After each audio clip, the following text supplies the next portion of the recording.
Fala, meus queridos, tudo bem? Tudo tranquilo aí? Como é que vai? Tudo certo? Que saudade de vocês. Hoje a gente vai fazer então uma aula do Enem, para o terceirão. Eu até pensei em usar aquele material que vocês têm do Enem, mas eu resolvi fazer uma listinha de exercícios, então, junto com essa aula aí, do ladinho vocês vão ter uma lista de exercícios, que eu quero que vocês baixem essa lista, se puderem imprimam, e aí vocês vão acompanhando essa aula aqui, junto com essa lista. Por que eu fiz essa lista? Na verdade, eu fiz duas, né? Porque eu quero passar para vocês esses exercícios mais recentes do Enem, né? Os mais novos aí. Claro que tem muita questão do Enem antiga que é muito boa, né? E a gente vai ter tempo ainda de trabalhar com essas questões. Mas eu acho que essas últimas, essas mais recentes, elas são mais interessantes para aquilo que o Enem vem apresentando nos últimos anos. Então, o motivo de eu ter feito essa lista com vocês é isso. Na medida do possível, eu vou tentar resolver todos, mas algum exercício que ficar aí para trás não tem problema, vocês podem ir tentando resolver e perguntando para mim, tá bom? Quem é do bloco de exatas, ou fez o bloco de exatas no ano passado, alguns exercícios da aula de hoje já deve ter visto, né? Porque eu gosto de trabalhar com os alunos lá que fazem exatas essas questões. Então tenha um pouquinho de paciência, porque para vocês que já viram essas questões vai ser uma espécie até de uma revisão. Quem nunca viu e nunca lembrou, aí vai ser um bom momento de recordar tudo isso daí, beleza? Então peguem lá o primeiro exercício, vamos fazer esse exercício aqui juntos. Então ele diz assim, ó.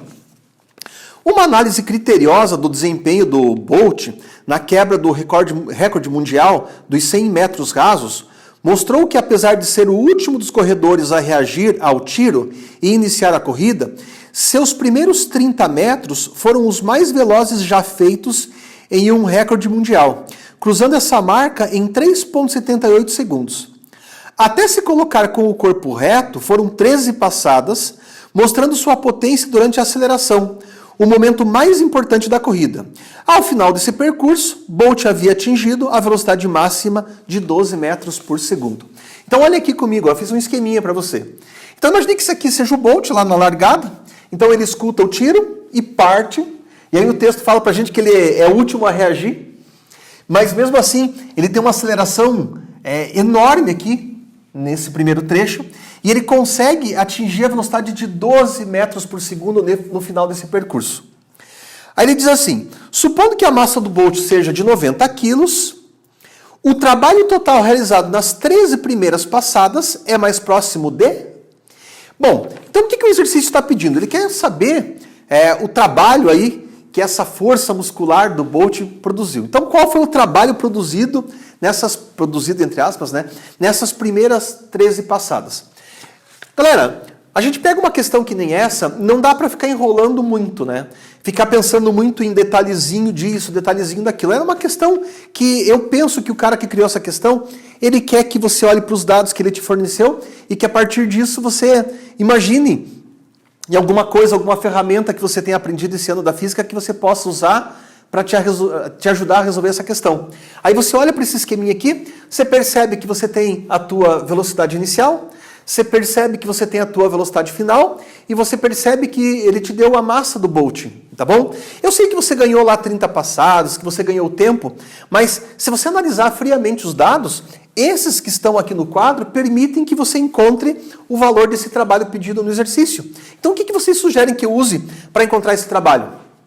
Já pensaram em alguma coisa?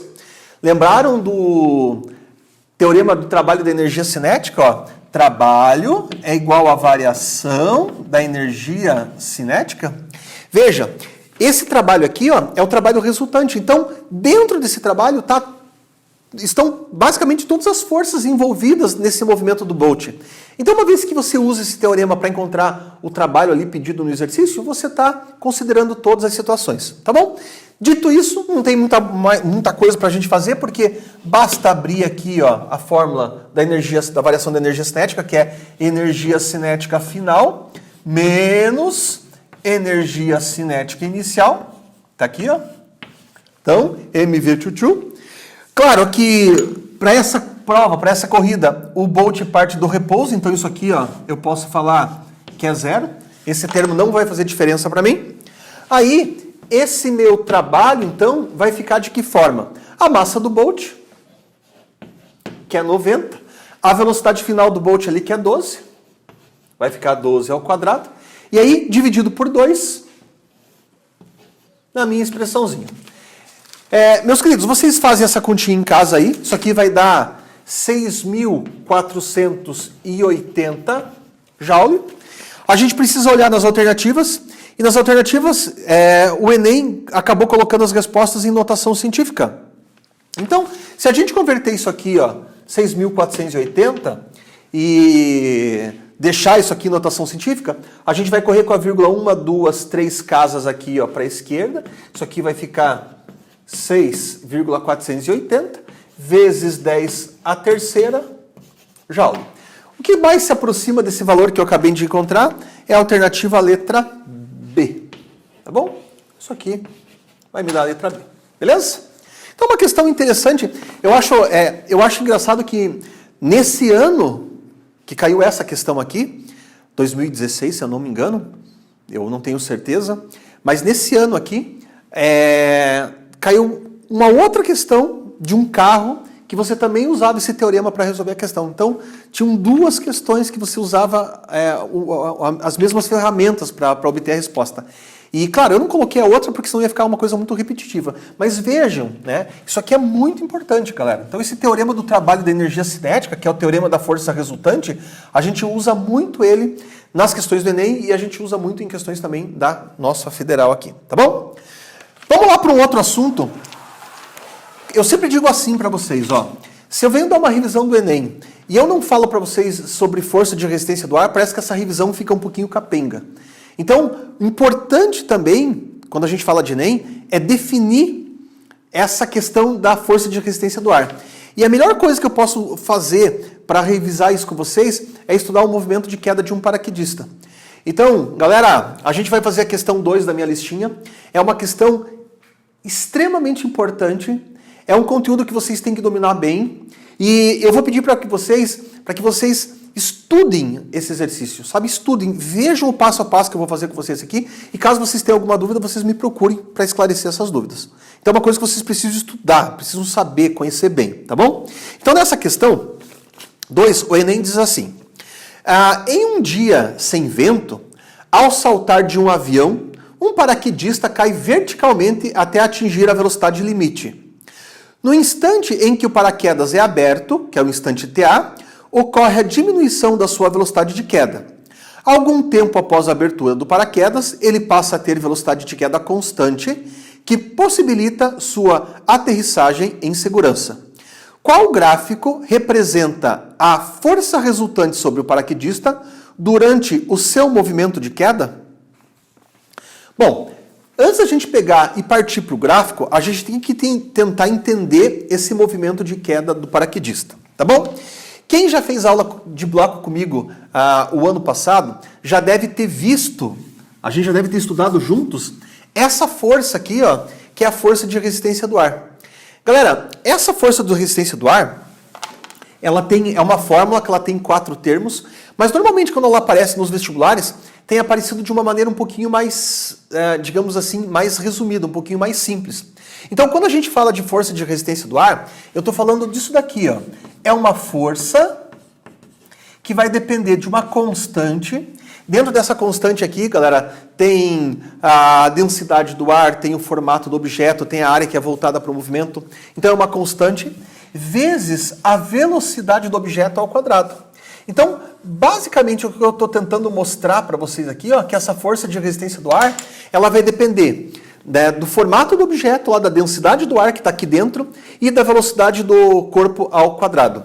Isso é fácil também de você observar, por exemplo, quando você está dentro de um carro e o carro está lento, está com uma velocidade, sei lá, de 30 km por hora e você tira a mão para fora do carro. Quando você coloca a mão para fora do carro, você sente o ar bater na sua mão e você sente uma certa resistência.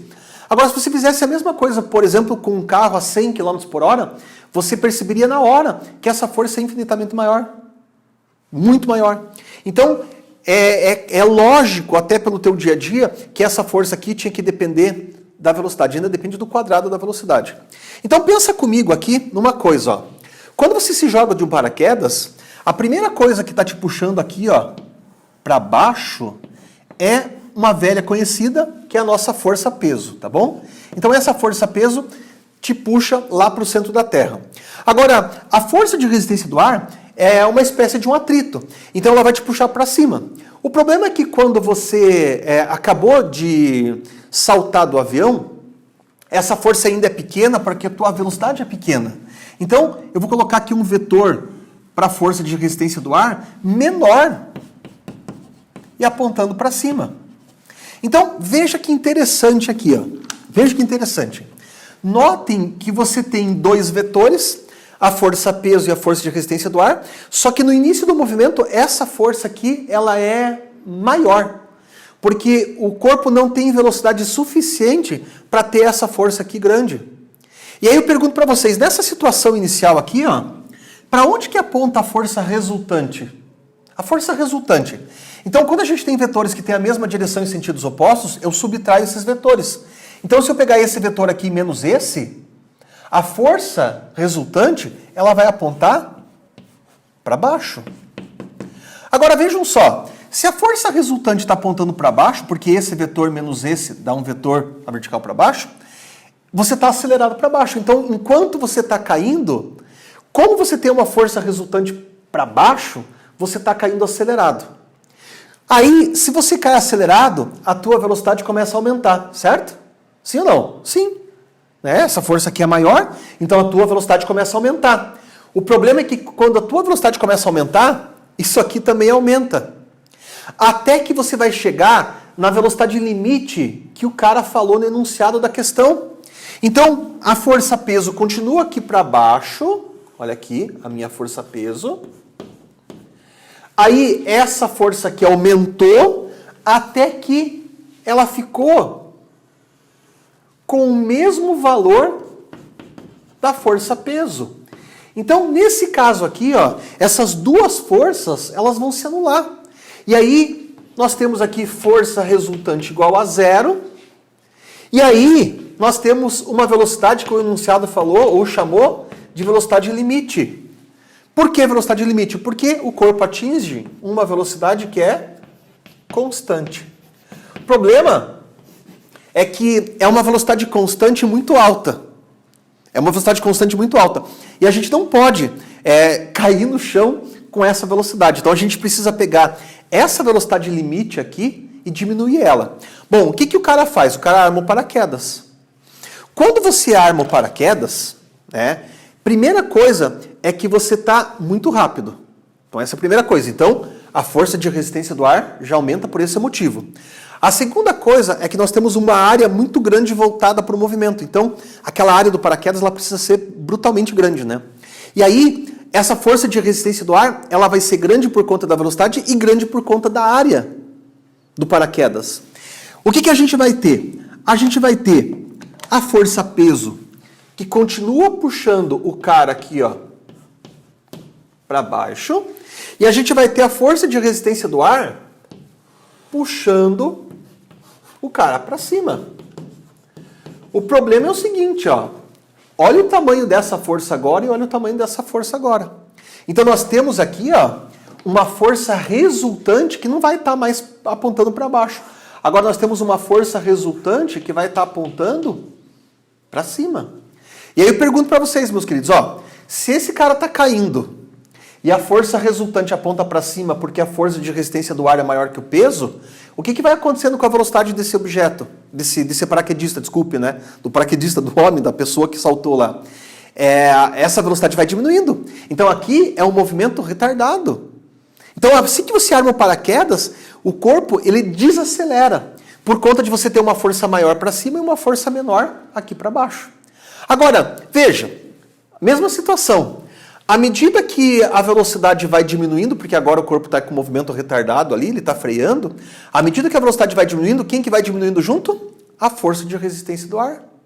E aí vai chegar um momento, olha aqui para mim, olha aqui, ó, vai chegar um momento que você vai continuar com a tua força-peso aqui, aí você vai ter a força de resistência do ar aqui, e essas duas forças, elas vão se igualar uma segunda vez. Então aqui, ó, o que a gente vai ter? A gente vai ter de novo força resultante igual a zero. Então a gente vai ter uma segunda velocidade limite aqui, ó, que é uma velocidade limite que eu vou chamar aqui de 2. E aqui, nessa situação, a velocidade vai continuar a ser constante. Só que, galera, olha aqui para mim, ó. Olha aqui para mim. Essa velocidade aqui, ó, antes de abrir o paraquedas, que é a primeira velocidade constante, ela não é a mesma coisa que essa, ó. São duas velocidades diferentes. Essa aqui eu vou chamar de 1, essa aqui eu posso chamar de 2. Então essa aqui é antes de abrir o paraquedas, essa aqui é depois que abre o paraquedas. Tá bom? Então conseguiram visualizar tudo isso? Vamos resumir, para vocês poderem estudar depois? Então pensa aí, fala comigo, né? Eu me jogo do avião, tá bom? A força-peso está maior que a força de resistência do ar, então eu caio acelerado. Só que à medida que a velocidade vai aumentando, essa força aumenta até que ela consegue igualar a força-peso. Ótimo. Quando a força de resistência do ar igualar a força-peso, eu vou cair com velocidade constante. O problema é que essa velocidade constante ela é muito alta. Então, se eu cair no chão com essa velocidade, não é legal. Aí, o que eu faço? Eu abro o paraquedas. Quando eu abro o paraquedas, a força de resistência do ar se torna maior que o peso. Então, eu desacelero, porque a força resultante está apontando para cima. Até que essa força aqui vai diminuindo com a queda na velocidade e eu tenho uma nova igualdade dessas duas forças. Nessa nova igualdade, eu estou com uma velocidade menor, que também é uma velocidade limite, só que menor, e com essa eu posso chegar até o chão. Tá bom? Se a gente pudesse representar tudo isso, ó, olha aqui para mim, ó, tudo isso num gráfico, o que a gente teria? A gente teria o seguinte... A gente teria uma força resultante grande até que ela chega a zero, quando a velocidade fica constante e as forças se igualam. Nesse momento aqui, ó, que eu vou chamar de TA, eu abro paraquedas. E aí, a minha força resultante, que no início, lá no movimento acelerado, estava para baixo, ela inverte e fica para cima. Então, tem que começar aqui de baixo, ó. Aí eu vou ter uma coisa mais ou menos assim, até que a força resultante vai a zero de novo. Tá bom? Então são dois momentos, ó. Eu tenho uma aceleração aqui, até que a força resultante é igual a zero e o paraquedas cai com velocidade constante. E aqui eu tenho uma desaceleração até que as forças se igualam e eu também tenho uma velocidade constante. Então você tem que achar um gráfico aí, meus queridos, que seja parecido com isso que eu desenhei no quadro aí, tá bom? Então vamos ver quais são as opções. A opção ali é a letra B. Então pegue, marque um gabarito, resposta letra B. Tá bom? Então eu espero que vocês tenham acompanhado. É uma questão que eu podia resolver ela em 1 minuto com vocês. Mas eu quis explicar um passo a passo, porque isso aqui vive caindo, vive aparecendo, então é importante que vocês saibam. Tá bom? Beleza aí? Resposta letra B? Espero que vocês tenham gostado. Essa questão é bem legal. Vamos à próxima, questão 3. Ó, essa é outra questão que eu também não posso deixar de fazer com vocês. O pessoal do bloco até já viu isso ano passado, então vai ser uma revisão. Mas essa questão eu não podia deixar de fazer com vocês, dada a importância dela. Então, para a gente encerrar essa nossa primeira aulinha aí de revisão do Enem, eu queria fazer com vocês essa questão número 3, tá bom? Então, nessa questão, o Enem falou o seguinte, ó. O motorista que atende uma chamada de celular é levado à desatenção, aumentando a possibilidade de acidentes ocorrerem em razão do aumento do seu tempo de reação. Considere 2 motoristas, o primeiro atento e o segundo utilizando o celular enquanto dirige. Eles aceleram seus carros inicialmente a 1 metro por segundo ao quadrado, está aqui a minha aceleração, e em resposta a uma emergência, freiam com uma desaceleração igual a 5 metros por segundo ao quadrado, que está aqui também. O motorista atento aciona o freio à velocidade de 14 metros por segundo, enquanto o desatento, em situação análoga, leva 1 segundo a mais para frenagem. Então, o motorista desatento, ele leva 1 segundo a mais porque ele está mexendo no celular, tá bom? E eu já ensinei para vocês isso desde o primeiro ano. Nada de falar que 1 segundo não é nada, hein? Pelo amor de Deus. Num acidente, numa situação de perigo aí, qualquer tempinho, né? Qualquer valor de tempo, por menor que seja, ele é extremamente importante. Extremamente importante. Então, 1 segundo não é nada. É sim, e é muita coisa, tá bom? Qual é a distância que o motorista desatento percorre a mais que o motorista atento? Pessoal, veja, é uma questão muito atual, né?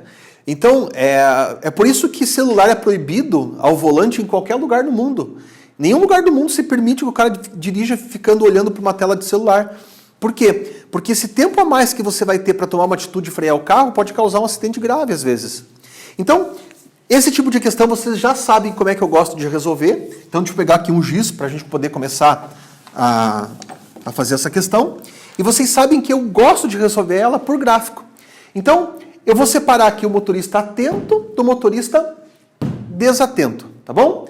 Separando, eu vou fazer junto com vocês aqui um gráfico da velocidade, ó, em metros por segundo, pelo tempo aqui em segundos. Mesma coisa aqui, ó, velocidade em metros por segundo e o tempo aqui em segundos, tá bom?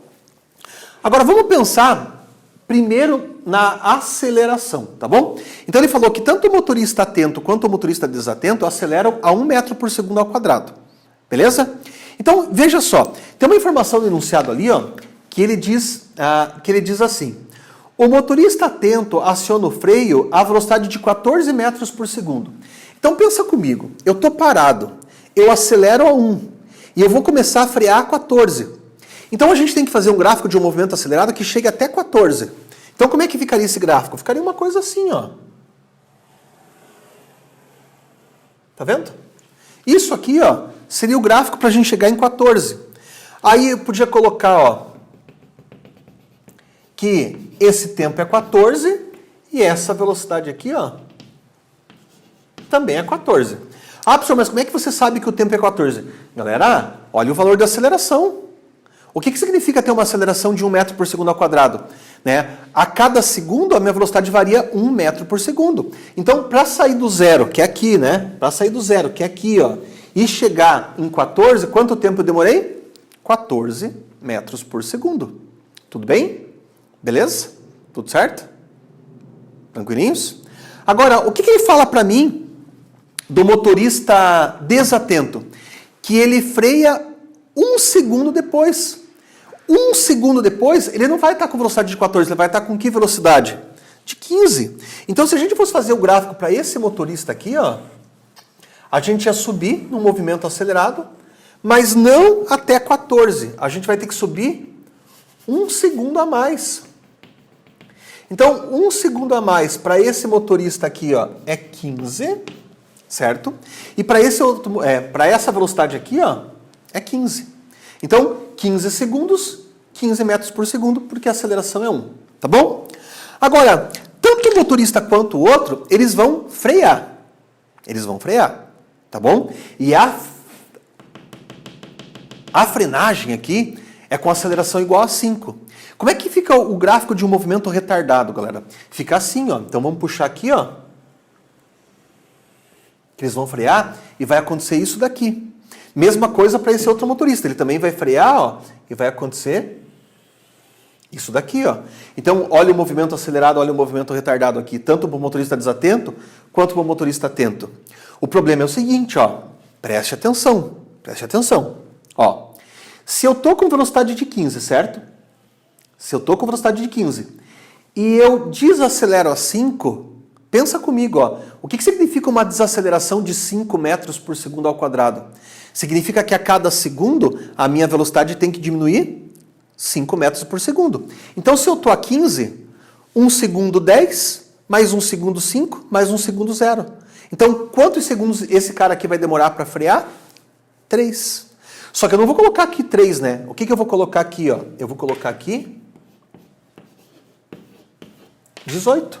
Olha aqui os meus 3 segundos, ó, da frenagem. Então eu demorei 3 segundos para sair de 15 e chegar a 0. Beleza?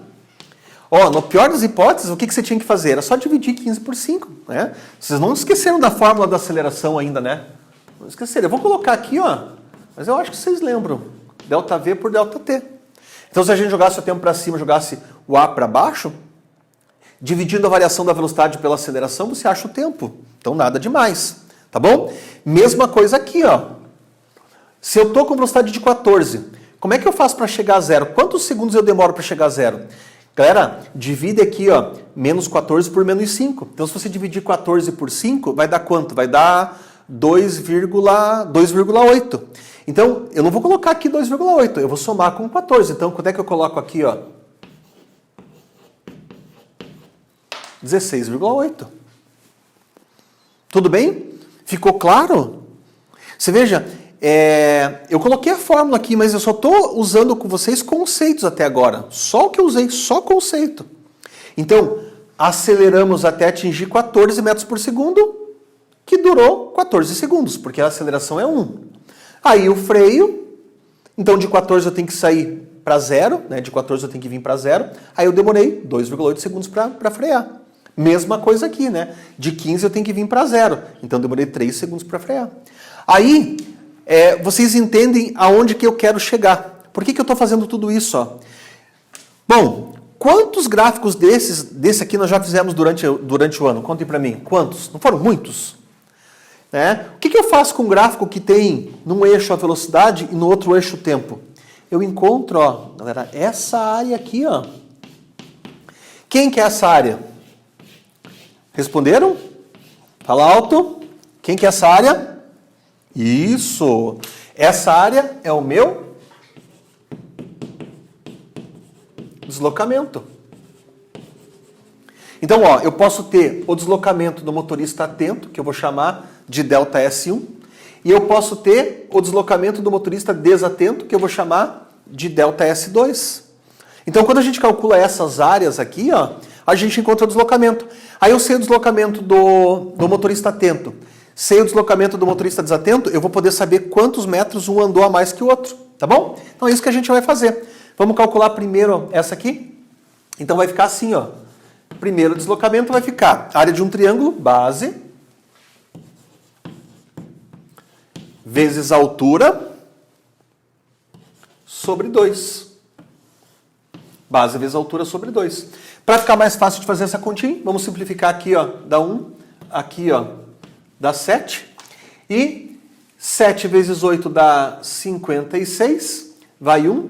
7 vezes, vai 5, né? 7 vezes 6, 42, com mais 5 vai dar 47, vai 4. 7 vezes 1, 7, com mais 4, 11. Então isso aqui vai dar 11. E aí, uma casa aqui depois da vírgula, uma casa aqui depois da vírgula e a unidade metros. Vamos fazer a mesma coisa ali para o segundo deslocamento, ó. Então, o segundo deslocamento, base, 18, vezes a altura, que é 15, dividido por 2. Então, vou simplificar aqui, ó, dá 1. Vamos simplificar aqui, ó, dá 9. Vamos multiplicar esse 9 vezes o 15. 9 vezes 5, então, 45. 9 vezes 1, 9. Com mais 4, 13. Então, isso aqui vai me dar 135 metros. Para saber qual é a distância que um motorista percorre a mais que o outro, ó, basta eu pegar os 135 metros do motorista desatento e subtrair dos 117,6 metros do motorista atento. Então, isso aqui vai me dar 17,4 metros, que é a resposta. Olha só, 17,4 metros faz muita diferença na hora de um acidente, muita diferença.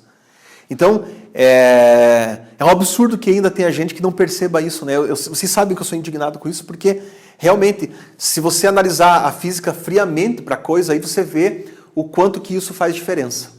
Tá bom, galera? Então é uma questão bem bacana. Vocês sabem que esses exercícios eu adoro resolver com gráfico. Você pode encontrar na internet umas resoluções lá com fórmula, né, usar Torricelli e tal, mas eu acho que com gráfico, digamos assim, é no mínimo muito elegante de você resolver. Tá bom?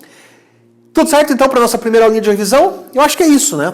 Então eu revisei algumas coisas de mecânica com vocês, vimos o teorema do trabalho, a gente viu alguma coisa de força resultante e vimos esse gráfico aqui que sempre vai estar como no topo da lista aí das revisões que a gente sempre faz com vocês, tá bom?